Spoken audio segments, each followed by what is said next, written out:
হইয়া মাধব কি করছে জানেন? মাধব আছে না, কন্যার কলমটা কন্যারে উঠাইয়া দিছে। এর কতক্ষণ পরে মহারাজা মাধবে ডাকাইয়া নিয়ে কইতাছে,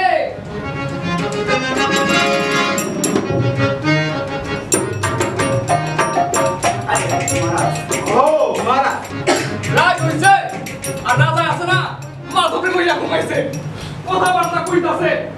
মাধবের কি সব কথা কাম আছে? কি কোন কাম আছে? তার ইচ্ছা রাজা কোন সময় ঘুমাইবো, তারপরে রাজবাড়ি থেকে বাহির হইয়া মন পবনের না তলাশে যাইব। রাজা শরীরটা টিপতাছে আর মনে মনে কইতাছে। তারপর যখন একবার দেখে রাজা ঘুমাইছে, রাজবাড়ি থেকে বাহির হইয়া হাত ছড়াটা গলায় দিয়ে কইতাছে, এরে হাসনা আগে আসিলে কা আমি তো ছিলাম চন্দ্রমন কন্যা। কোনকা ও তুমি মাধবে। আমি যাবি তাই করবি। এই কইয়া কেইরা পেদা করিছে কমন। আর মন পুতারের বাড়ির সামনে গিয়া দিছে দর্শন দিয়া কেইরা পেদা মন পুতারে কইতাছে, এক ঘড়ির মাঝে একটা মন পবনের নাও বানায়া দিয়া চন্দ্রমন কোনের মন্দিরের সামনে পাঠাইয়া দিতে।